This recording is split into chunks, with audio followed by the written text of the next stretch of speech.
This is some gross stuff, let me just say. Not very pleasant. This has been sitting for, gosh, I don't know. I guess we're just about done with day 3 or 4 here. And it's just sitting. It's not evaporating. I have to admit, I am quite surprised to wake up in the morning. It got late here. And this did not, in fact, all evaporate overnight. This stuff has got some kind of... You can see how it rang around the record here. And you can see this has really become kind of viscous, I guess you could say. You know, we talked about the surfactant thing and leaving it on for a week, and I'm in the middle of doing that right now. So this is going to end up in the record, but we're recording episode 7 right now, but this is just going to be, while episode 6 is being published, this is what this is happening. And so to see it in mid-place here, it does not disappear. Can I get it on? Here we go. You can see it. It becomes sticky. It's all like super sticky, and you can see it's not moving either. I see it. It's like a weird sticky gum, and we're on, I think, day 4. I think we're on day 4 at the moment, and I'm going to give it another couple days, and then clearly I'm going to have to clean off this record before I put a stylus on it. Yeah, because that looks like straight up glue. Or It does. So I think and that was just really, I only had to do 2 little droplets of it, and it just spread and then turned into that gunk, and then I've just left it there because I don't need to keep applying stuff. But I'm going to have to use, I think, soap and water, because thankfully I am putting on a new stylus, and I'm at the end of the one stylus's life. But at the same time, I want to be very careful about what I expose the stylus to that record, so. Oh, yeah. Well, I would have never guessed it would have did that. What I assumed was going to happen is it was just going to evaporate and just you wouldn't see it anymore. Yep, that's what I would have thought too. Color me surprised. Yep.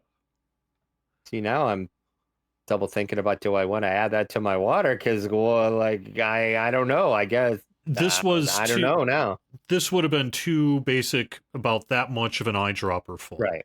So I don't know, however much that would be, but.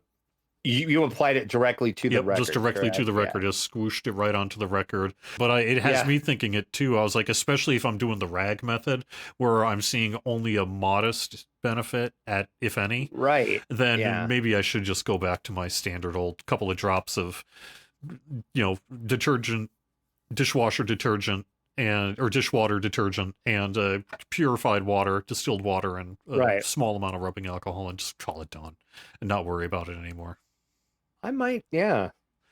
But that's why I asked earlier about the anti-static, because someone on YouTube had suggested that perhaps many of us in the vinyl community have it somewhat backwards, where we're particularly concerned about dust, when in fact we should be more concerned about static.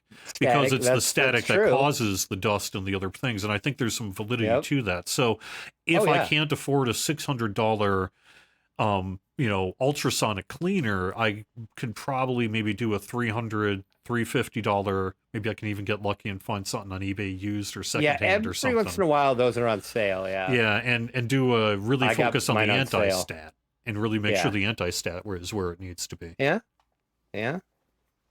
Especially if, like with my Godzilla here, it's neat. So I would be curious at that if you would hit it with that anti-stat thing and maybe do an ultrasonic clean on that, if that would help it too, because I wonder if there's stuff in the grooves of that. Maybe I think so. I took the Exorcist 3 to a local record store that used an ultrasonic cleaner, and it did improve the sound significantly. There's still a little bit here and there, particularly as you get towards the inner groove, but it I mean, you're never going to get rid of it all. Yeah, but it did get an improvement. But I don't have an ultrasonic, so I can't throw all my records through it. So right. Yeah. Huh. Well, an interesting experiment nonetheless, and now I'm double thinking using it at all. Well, I think, like you state, though, it's a good rinse, and especially if you're rinsing in an ultrasonic, that'll probably get it done. What I do is I have 2 water reservoirs for my ultrasonic cleaner. One of them I will do the first clean with the Turgiclean is the one that I use, and then just distilled water. And then after that goes through its complete rinse and wash cycle, I will take that water out, put my other clean water in, and just do distilled water, and I will run that record through again just with distilled water just to clean it again. And that, in theory, will get all that stuff off of there if that is what it's doing to the record. We will have to see how this goes, but I expected the rubbing alcohol would just dissipate, but instead it turned into basically like a gum that coated the record and did not. It left like a residue like you wouldn't believe. So what I'm going to do, because I'm not going to be keeping this record, I'm going to be washing it with, I guess, soap and water first. I need to get this stuff out of the grooves, don't I? Because if any of this residue stays behind in that gummy form, and you're putting your needle through it, I'm going to assume very few of us would be okay with that. And here's the good news, though. As discussed on the last episode, I'm just ready to swap cartridges. Literally, that's the thing I'm also doing this weekend. So I'm going to clean this and grab some video of it.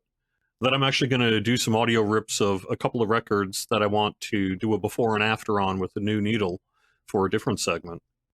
And then the last thing, I guess, that we're going to put on this record player with that current cartridge, which is an old AT100E, it's going to be this bloopers record, because after I play this, I don't think I'm using that cartridge again. This recording is a collection of unintended indiscretions before microphone and camera.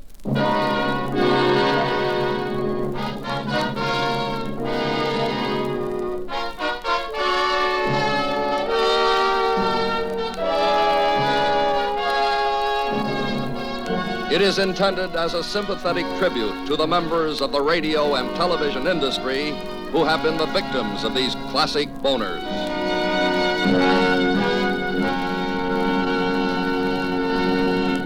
I don't know if it's going to come through on camera, but I am seeing something on this record while washing it that I did not see previously. Now, it could just be because it was cleaned, maybe. But look at that. That does not look... don't look right to me. Otherwise, I will say the record seems to have largely cleaned up okay. I just put in a thing of some soap and decently warm water. And I'm going to give it a regular vinyl clean rinse in a second, but the stuff wasn't just going to come off, so I wanted to get this in the sink. And I'm not keeping this record, so... This recording is a collection of unintended indiscretions before microphone and camera.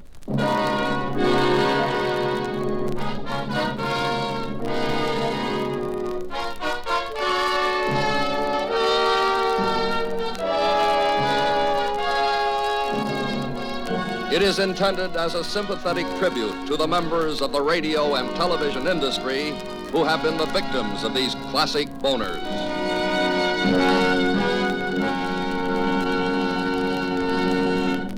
That's interesting. It's a little hard to know what to attribute the increased noise of the record to.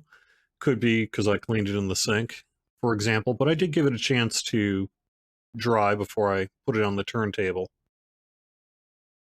I think that surfactant may have added some increased noise, but I really punished it worse than, of course, you ever would, putting 1 or 2 drops of it into your record cleaner solution. But I think what's interesting is I've come full circle. I've been on really a 6-month quest to learn more about surfactant and its uses and see how it impacts the sound of my record collection. And while I do think it ever so slightly helps bring out detail in recordings when using a surfactant, rubbing alcohol, and distilled water mix, I don't think it's enough for me to justify using the surfactant, given it needs a second clean afterwards, and the increased damage that happens when you clean your records twice as much. I was 90% of the way there when I used the thing I've been using for decades, which is just a couple drops of free and clear dishwashing detergent, and basically about 10% rubbing alcohol and 90% distilled water. And I think I'm going back to that. If I had a ultrasonic, if I had a degritter, vacuum thing, then for sure, I think I would use surfactant to really maximize the use out of it. But they can also do the kind of clean that I just don't think you're going to get with a rag. And I think over time, using a surfactant with a rag solution like I do, probably not the way to go. So I'm going back to the standard, even if it ever so slightly decreases the potential sound, but it's worth doing. So I really think the key thing is static and keeping your records clean. So don't overwash them to begin with. But if you do wash them, be light on it. It's okay. If you have a dirty record, of course, you need to wash it and clean it. So I guess that's where we are. The circle of surfactant continues. But for now, it's a nope. Thanks for watching.